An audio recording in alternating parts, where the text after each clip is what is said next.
the defender of orthodoxy, wonder worker, holy hierarch, Bishop of Myra. That's right, we are talking about the one and only Saint Nicholas today on the Catholic Money Show.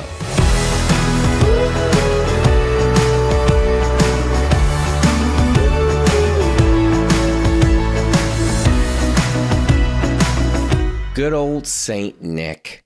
What a saint. He is one that most everyone knows something about. He's a name that everybody knows, Saint Nick, especially this time of year. His feast day is coming up soon, December 6th here in Western Christianity. I think it's the 19th or so for our brothers and sisters in the East. And I want to talk about him today. I want to give you just a really quick overview of his life. Maybe some people don't know what was going on, where he came from, what he did. I want to talk about some of the things he's patron of. He's patron of a lot of different things and people and places. And then I want to talk about the real meat and potatoes, the big just hunk of juicy meat for this episode is what lessons can we today learn? We in the 21st century learn from this Turkish bishop in the 3rd and 4th century. What did he have for us? Why is it that his story, his name has endured for centuries, for over a millennia, almost 1700 years? Why does the world know who this guy is? And that's what we're going to dive into. But first, let's look at his life really quickly. He was this really generous guy. And it happened that he came into a lot of wealth. His parents were very wealthy, and they died when he was young. And all the money came to him. Instead of spending it on himself, he used it to help the poor. He became a priest, eventually a bishop, and all the time always asked himself, for this money here, this gift that I have, what is God's plan for it? How can it best be used to tell God's story, to take care of his people? Maybe and there's all these different stories of him being generous, all these miraculous things. I mean, he was called a wonder worker. Some places in the world know him as Nicholas the Wonder Worker, because he did so many amazing things in his life. One of them being a very huge act of generosity. He heard of a man in his town who'd fallen on hard times, and he didn't have the money to pay for the dowries for his 3 daughters, so they couldn't get married. And so they would remain single. And back then, there wasn't really much work for women to do to support themselves. And so they would probably end up having to resort to prostitution to be able to eat. And even if they didn't, if they found some other way to survive, it would probably be assumed that's how they were surviving. And Nicholas saw this situation, and he was moved with love for these 3 girls, for this father who couldn't provide for them. And so, in the night, he sneaks by their house and throws in a bag of gold coins, enough to have a dowry for the oldest girl. And she gets married. And then he does it for the second girl. Now, this was about 1700 years ago. So some of the details are a little fuzzy. If you go back and if you look this up, you'll find maybe sometimes it was 3 bags all at once of gold. Maybe it was 3 consecutive nights. Maybe it was one girl got married, then the next bag came and the next girl got married. But the point is, it was 3 bags of gold that he tossed in through the window, they say. And on the third time, the dad thought, something's going on here. Somebody's doing this. Who is it, right? Because he was doing it in secret in the middle of the night so no one would know. He just wanted to be generous. He didn't want the acclaim, the fame, or the credit. And so on the third night, the dad stayed up and he was waiting in secret for the bag of money to come through the window. And when it did, he leaped out of the house and he tracked down who it was and he saw it was Nicholas. And Nicholas said, please don't tell anybody about this. Certainly not for a while. I guess he did tell somebody about it because we know about it now. But what's interesting about this story is, right, when it does get told, sometimes, right, it's bags through the window. Sometimes the money is put in the shoes of the people in the house. In the socks and the stockings, the gifts are left.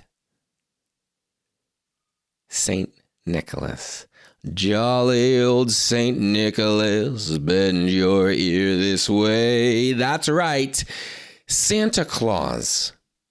We call him Old Saint Nick because he is inspired by the real Saint Nick, this Turkish bishop from the 3rd and 4th century.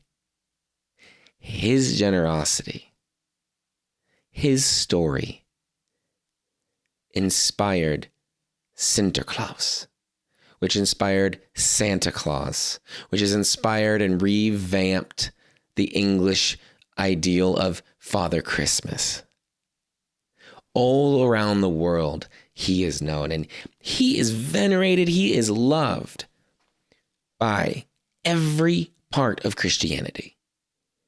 He is revered as a saint in every denomination, whatever you want to call it, of Christianity that has any type of saints.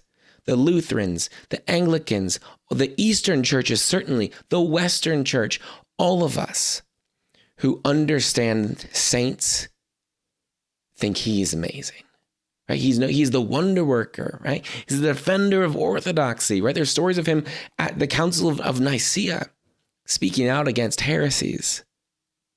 And he's renowned, and he's venerated, and he's patron of a lot of different people. It's kind of interesting how some of this came about. So so he's patron of sailors because when he was traveling one time, it was really crazy weather, and like Jesus, he like told the storm to go somewhere else, and it did. And so he's the patron of sailors. There's another story where these sailors were in this big storm, and they just called out like, "Nicholas, help us!" And he appeared there, and he calmed the seas, and then he left. Crazy, but he's the patron of sailors because of it.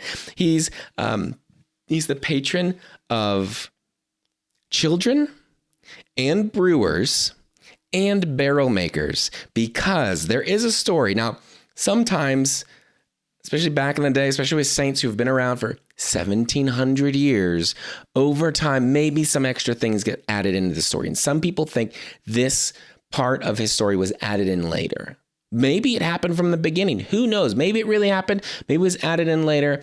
But you will see a lot of stained glass windows, a lot of tapestries, a lot of paintings of St. Nicholas next to a barrel with 3 naked children in it. And the story is that during a famine, there was a butcher who kidnapped and killed 3 kids and pickled them to sell them as meat. Nicholas came to town and he knew this was happening, and he told this butcher what he thought was about him. And then he calls to the children, and then now they're back alive. And so when this has been portrayed, right, in this, right, he's calling them out of this pickling barrel. But right, for so long, a lot of Catholics, they were illiterate, and they were just going off of the pictures and the windows and the great stories told in them. And so people saw, okay, well, we've got St. Nicholas and like a barrel with kids in it. So I guess he's the patron of children, and I guess he's the patron of barrel makers, and you use barrels for brewing, so he'll be the patron for brewers. And all this gets all added. And he's the patron of students, of married people, of the Russian Navy, of a couple other navies, of all these places around the world. People love him. He is celebrated all over Europe. He's celebrated in the Americas. He is celebrated throughout the world. in so many different ways. I can't fit it into this podcast. I'll put a couple links in the show notes or in the description. And and even just on Wikipedia alone, there's so many different offshoots of his story and celebrations of him and commemorations and ways of him entering into our lives over a millennia and a half later. It is an incredible witness to the power of this man's witness to Christ. And there are some really big lessons that we can learn. There is a reason we are still talking about him. There's a reason. I mean, right? You don't know. I'm guessing you don't know the names of any other bishops from the 3rd century, particularly in Turkey, on the whole other side of the world from most of us here in America. But you know his name. And there's a reason why. There's a reason why his story still talks to us today. I'm going to cover that when we come right back. This Christmas, we here at Wallet Win are very happy to be partnering with Cross Catholic Outreach to give a really meaningful gift, to select something from their Christmas gift catalog, and with your help, make it possible. Now, the project that we've picked out, that we present to you, is a project to empower and provide for some women in Mozambique. And they are just in terrible poverty. And through your gift, through the gift of the Wallet Win community, that we can come together and we can fund this project together. They will be given not just a handout, not just a pile of food or some money, but a real way forward. This project will provide them with some crops and some egg-laying hens, some chickens.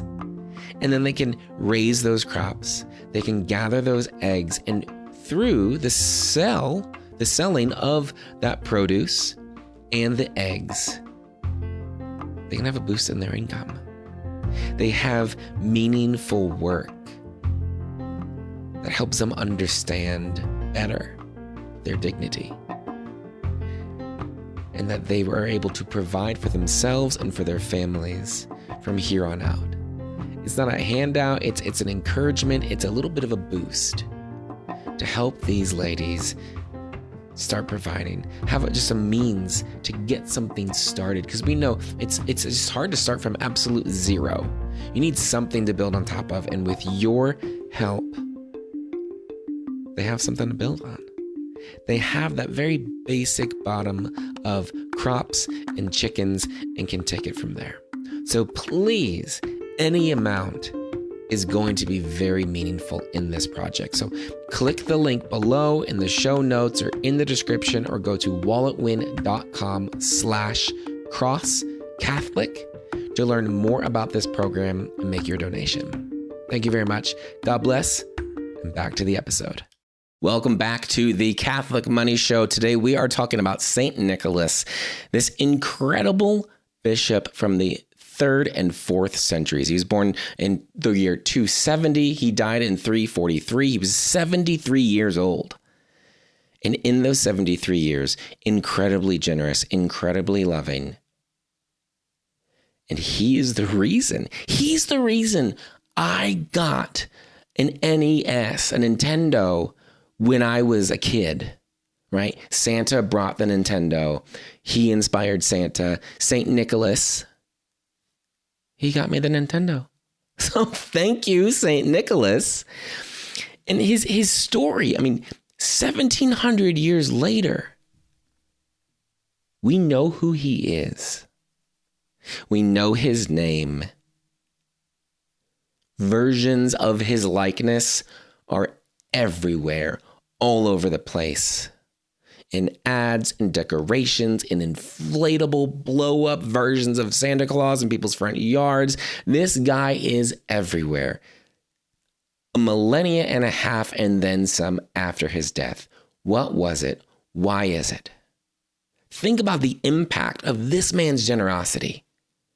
Catholics, Christians, non-believers, give gifts to one another around Christmas because of him, because of his generosity to others, because of the way he used his gifts for other people. He always asked, how can this best be put to use? How can this gift that I have, how can this money, how can this food, how can this whatever it is that I've been entrusted with best be put to use for others? And he asked that question so sincerely, and he answered it so thoroughly that 1,700 years after the fact, we can't help but imitate him. I would love for you to really consider how it is you can imitate him, how God is calling you to imitate him, right? Like Paul says in the Bible, right? Imitate me as I imitate Christ.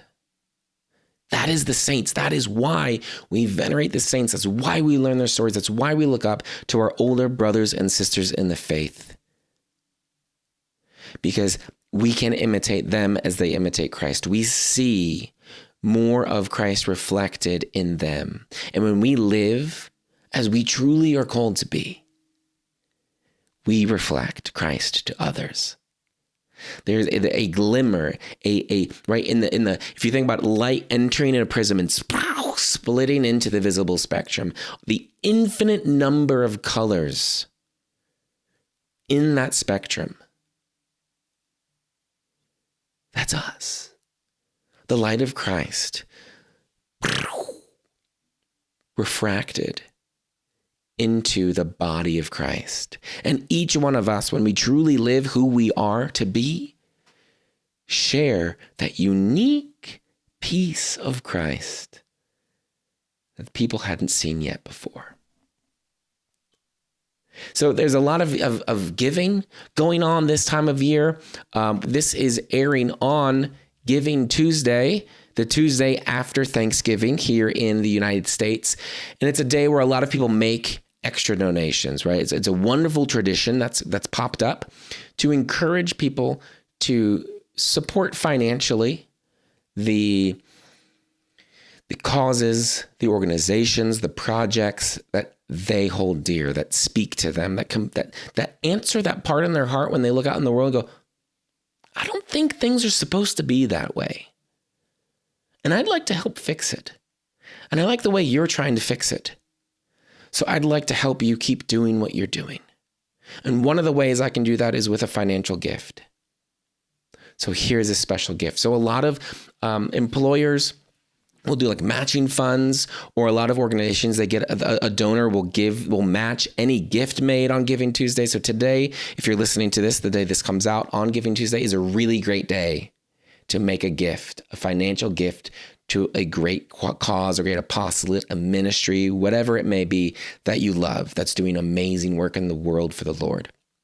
So I encourage you to be like St. Nicholas, to be so generous that this witness, this example of the way you live your life, the way that you answer the question, how can this best be used for the kingdom, that others may imitate it. Now, we might not have people dressing up as you a millennia from now, but I'm sure that example will rub off on your children, on your friends, on your family, and inspire them.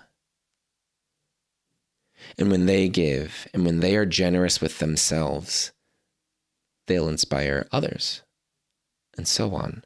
Throughout the generations, people will be generous because of you. And just like those 3 girls who were facing a life of hard decisions, of desperation, there are people in the world waiting, longing for, hoping beyond hope that you will help them. It doesn't need to be a huge gift, but I do encourage you to make a generous gift, a feelable gift, to think of something that you could be doing this month. Going out to the movies, maybe a special something that you would do to celebrate Christmas, going ice skating or something. Maybe that thing you're looking at, the sales, oh, maybe I could use one of those myself. To take that money and to give it instead, to give the gift to someone else. So we have partnered, you've heard about it on the break, we've partnered with Cross Catholic Outreach to help families support themselves. And that is a worthy cause. There's a link to that in the description, in the show notes. If you feel so moved to donate to that, we would be really, really thankful and really just overjoyed with you, from you partnering with us in that mission. So please consider that. But no matter where, what you give, whatever part of the church, whatever ministry speaks to you, whatever apostolate you see changing lives and want to help continue to do that, please give. Please be generous. And as you do it, offer it as a gift to them and a gift to God, a gift of yourself. Thank you. God bless you. And we'll see you next time.